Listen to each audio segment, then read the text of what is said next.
parfois, un comportement animal qui a l'air tout simple cache en réalité une stratégie de survie hyper complexe. C'est le cas d'un oiseau de proie très élégant dont les jeunes semblent un peu traîner des pieds avant de quitter le nid. Alors, est-ce que c'est juste de la paresse ou est-ce qu'il y a quelque chose de bien plus vital derrière tout ça? Et voilà notre protagoniste, le faucon hobereau. Admirez ses ailes, longues et filées. En vol, il a presque une silhouette de grand martinet. C'est un vrai acrobate des airs, capable de prouesses assez incroyables pour chasser des insectes et des petits oiseaux. Et c'est là que le mystère commence. Parce que les études le montrent, les jeunes faucons deviennent des chasseurs super efficaces en un temps record. Du coup, pourquoi rester chez les parents quand on a déjà tout ce qu'il faut pour se débrouiller seul? C'est vraiment l'énigme qu'on va essayer de résoudre ensemble. Alors, pour commencer, apprenons à mieux connaître cet oiseau. Qui est-il exactement? On le reconnaît à son allure élancée, avec sa tête sombre qui fait un joli contraste avec sa gorge bien blanche. Mais le truc, sa vraie signature, c'est cette fameuse culotte rousse, ses plumes couleur rouille sur ses pattes. C'est le détail qui ne trompe pas. En gros, c'est un rapace, pas très grand, mais un véritable athlète du ciel. Son régime alimentaire, c'est un point super important, on va y revenir. Et même son nom, Hobereau, ça évoque un peu cette image de petit seigneur des cieux. Un portrait plutôt fascinant, non? Bon, maintenant on plonge au cœur de l'énigme, ce délai qui intrigue tellement les scientifiques. Juste après le premier vol des jeunes, il y a une phase qu'on appelle la période post-envol. Et chez le hobereau, eh bien, elle est étonnamment longue. Le point de départ de toute cette histoire, c'est ce fait assez dingue. Une semaine, à peine une semaine après avoir quitté le nid, un jeune hobereau est déjà un chasseur accompli.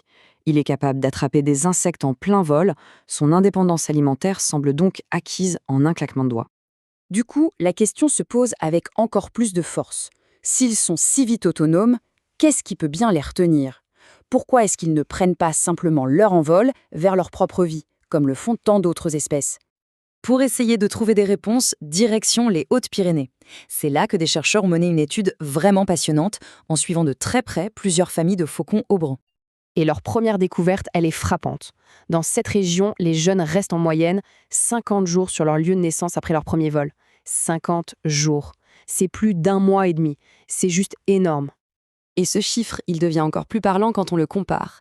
Dans une autre étude, menée en Alsace, la durée était de 33 jours. Seulement 33 jours. Cette différence de plus de 2 semaines, ça montre bien qu'il y a quelque chose de spécial qui se passe dans les Pyrénées. Et alors là, ça devient carrément bizarre. On pourrait logiquement penser que les jeunes qui naissent plus tôt dans la saison partiraient plus vite. Eh bien non, c'est tout le contraire. Les données montrent que plus un jeune prend son envol tôt, plus il va rester longtemps.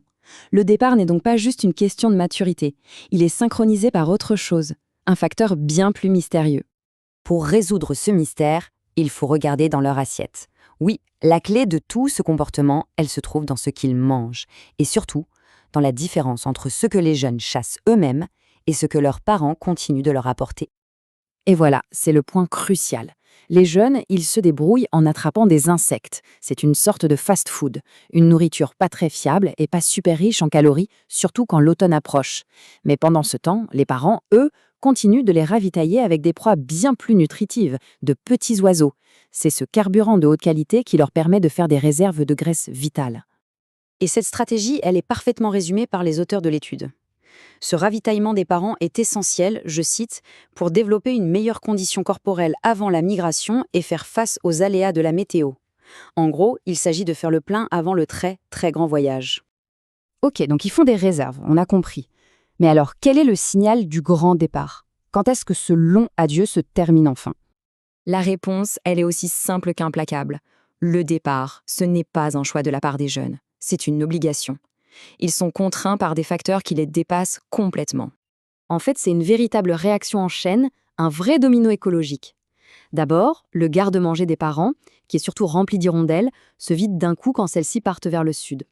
Du coup, sans cette ressource vitale, les adultes sont obligés de partir à leur tour.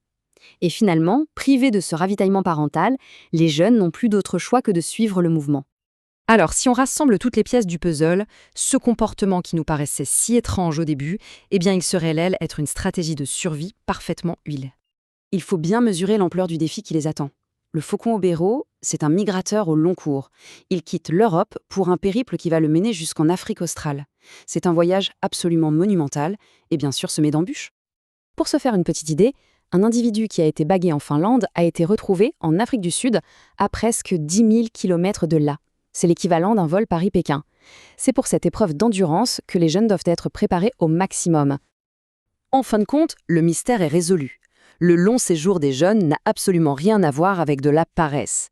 C'est une période d'engraissement cruciale, un investissement parental ultime qui va maximiser les chances de survie de leur progéniture lors de sa toute première et sans doute la plus redoutable migration. Finalement, l'histoire du faucon aubreux, c'est un excellent rappel que derrière chaque comportement animal, même celui qui a l'air le plus anodin, se cache une logique implacable, façonnée par des millions d'années d'évolution. Et ça nous pousse à nous demander combien d'autres stratégies aussi subtiles et vitales dorment encore bien cachées dans le grand livre de la nature et qui attendent juste qu'on tourne la page.